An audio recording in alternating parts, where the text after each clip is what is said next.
مسیح خداون کے عظیم جلالی اور بابرکت نام میں آپ سب کی سلامتی ہو۔ میں آج کی صبح میں ایک بار پھر آپ سب کے ساتھ مل کے خدا کا شکر کرتا ہوں کہ خداون نے ہمیں زندوں کی زمین پر زندہ سلامت رکھا تاکہ ہم اس کے نام کو جلال دے سکیں۔ اور میں اس بات پہ ایمان رکھتا ہوں کہ خداون ہمیشہ اپنے لوگوں کے ساتھ رہتا ہے، ان کو ہر لحاظ سے سنبھالتا ہے، ان کو ہمت قوت طاقت دیتا ہے تاکہ وہ ہر روز اس کی شکر گزاری کر سکیں۔ ہم اپنی بات کا آغاز کریں گے اور میرے ساتھ مل کے نکالیے گا نوح کی کتاب، اس کا 3 باب اور اس کی 20 سے 26 آیت تک میں آپ کے سامنے پڑھوں گا۔ خدا کلام یوں مرقوم ہے: ان باتوں کی یاد سے میری جان مجھ میں بیتاب ہے، میں اس پر سوچتا رہتا ہوں، اس لیے میں امیدوار ہوں۔ یہ خداوند کی شفقت ہے کہ ہم فنا نہیں ہوئے، کیونکہ اس کی رحمت لازوال ہے۔ وہ ہر صبح تازہ ہے، تیری وفاداری عظیم ہے۔ میری جان نے کہا میرا بکرا خداوند ہے، اس لیے میری امید اسی میں ہے۔ خداوند ان پر مہربان ہے جو اس کے منتظر ہیں، اس جان پر جو اس کی طالب ہے۔ یہ خوب ہے کہ آدمی امیدوار رہے اور خاموشی سے خداوند کی نجات کا انتظار کرے۔ تو میں اس بات پہ ایمان رکھتا ہوں کہ وہ ہر صبح تازہ ہے، وہ ہر روز ہمیں اپنی شباعت سے سیر کرتا ہے، وہ ہر روز ہمیں اپنی قوت سے سیر کرتا ہے، وہ روح القدس کی قوت کے وسیلہ سے ہمیں ہر روز تازگی دیتا ہے تاکہ ہم شکر گزاری کر سکیں۔ کیونکہ یاد رکھیں، جب ہم خدا یسوع مسیح کو قبول کر لیتے ہیں تو ہماری زندگی ہماری نہیں بلکہ یسوع مسیح کی زندگی بن جاتی ہے۔ اس زندگی پہ ہمارا اختیار نہیں بلکہ یسوع مسیح کا اختیار ہوتا ہے، اور ایماندار ہوتے ہوئے ہماری ذمہ داری ہے کہ ہم اس زندگی میں رہتے ہوئے جو یسوع مسیح کے خون کے وسیلہ سے ہمیں ملی ہے، ہم اس زندگی میں اس کی شکر گزاری کر سکیں۔ اور جب ہم شکر گزاری کرتے ہیں تو شکر گزاری کے وسیلہ سے ہمارے بہت سے بندھن ٹوٹتے ہیں، خدا ہمیں برکت دیتا ہے۔ ہم دعا کریں گے۔ خداوند ہمارے آسمانی باپ، ہم اس بات پہ ایمان رکھتے ہیں کہ تو ہمارے ساتھ ہے، تو ہر صبح تازہ ہے، تو اپنے لوگوں کی تازگی بن جاتا ہے۔ تیرا کلام تیرے لوگوں کی ناف کی صحت ہے، ہڈیوں کی تازگی ہے، اور تیرے کلام کے وسیلہ سے خداوند تیرے لوگ چلتے پھرتے اور تیری شکر گزاری کرتے ہیں۔ تیرا خادم ہوتا ہوا خداوند اپنے لیے، سارے سسٹم کے لیے، پوری کلیسیا کے لیے، جو کوئی بھی اس آن لائن سروس میں تیرے خادم کے ساتھ اس ٹائم شریک ہے، تیری برکت چاہتا ہوں، روح القدس کا پہرا چاہتا ہوں، روح القدس کی حضوری چاہتا ہوں، تاکہ اے خداوند تیری روح القدس کی حضوری کے وسیلہ سے ہم آج اے خداوند پرستش کے وسیلہ سے برکت پائیں، کلام کے وسیلہ سے برکت پائیں، تیری شکر گزاری کر سکیں۔ میں اس بات پہ ایمان رکھتا ہوں خداوند کے راست بازوں کی زندگی میں تیری شکر گزاری ہمیشہ رہتی ہے۔ خداوند شکر گزاری کرنا راست بازوں کو زیبا ہے خداوند، اور وہی تیری شکر گزاری کرتا ہے جس کے دل میں اے خداوند تو نے اپنے کلام کو رکھا ہے۔ تیرا خادم ہوتا ہوا خداوند آج کے دن کے لیے شکر گزاری کرتا ہوں، اور اے خداوند جتنے دن باقی اس روئے زمین کے اوپر تو نے بخشے ہیں خداوند، ان کو ہم تیرے ہاتھوں میں دیتے ہیں تاکہ وہ تیرے روح القدس کی رہنمائی سے ہم گزاریں اور تیرے نام کو جلال دے سکیں۔ اے خداوند سارے انتظام کے اوپر ہم تیری برکت چاہتے ہیں، یسوع کے نام سے مانگتے اور پا لیتے ہیں، آمین۔ پریز جیسس۔ ہم عبادت کے آغاز میں زبور نمبر 148 گائیں گے: کرو رب دی ہن وڈیائی، سب اسمانہ دی اچیائی، تعریف تعریف کرو بلندی پر۔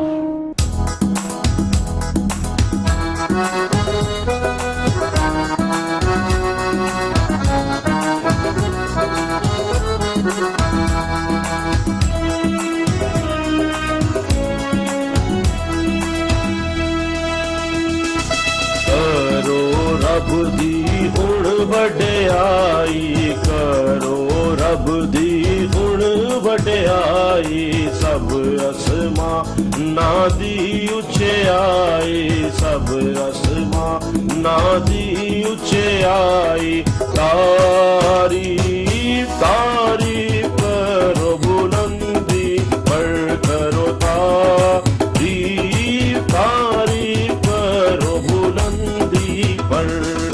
تعریف کرن فرشتے سارے، تعریف کرن فرشتے سارے، او دیاں فوجاں مارن نال ਸਾਰੇ ਉਹਦੀਆਂ ਫੌਜਾਂ ਮਾਰਨ ਨਾਰੇ ਤਾਰੀਫ ਤਾਰੀਫ ਕਰੋ ਬੁਲੰਦੀ ਪਰ ਕਰੋ ਤਾਰੀਫ ਤਾਰੀਫ ਕਰੋ ਬੁਲੰਦੀ ਪਰ ਚੰਨ ਸੂਰਜ ਚਮਕੀਲੇ ਤਾਰੇ ਚੰਨ ਸੂਰਜ ਚਮਕੀਲੇ ਤਾਰੇ ਸਭ ਅਸਮਾਨਾਂ ਤੇ ਪਾਣੀ ਸਾਰੇ ਸਭ ਅਸਮਾਨਾਂ ਤੇ ਪਾਣੀ ਸਾਰੇ ਤਾਰੀਫ ਤਾਰੀਫ ਕਰੋ ਬੁਲੰਦੀ ਪਰ ਕਰੋ ਤਾਰੀਫ ਤਾਰੀਫ ਕਰੋ ਬੁਲੰਦੀ ਪਰ ਉਸਨੇ ਹੁਕਮ ਕੀਤਾ ਜਾਰੀ ਉਸਨੇ ਹੁਕਮ ਕੀਤਾ ਜਾਰੀ ਖਲਕਤ ਪੈਦਾ ਹੋਈ ਸਾਰੀ ਖਲਕਤ ਪੈਦਾ ਹੋਈ ਸਾਰੀ ਤਾਰੀਫ ਤਾਰੀਫ ਕਰੋ ਬੁਲੰਦੀ ਪਰ ਕਰੋ ਤਾਰੀਫ ਤਾਰੀਫ ਕਰੋ ਬੁਲੰਦੀ ਪਰ ਉਸ ਅਜੇ ਮਜ਼ਬੂਤ ਬਣਾਏ ਉਸ ਅਜੇ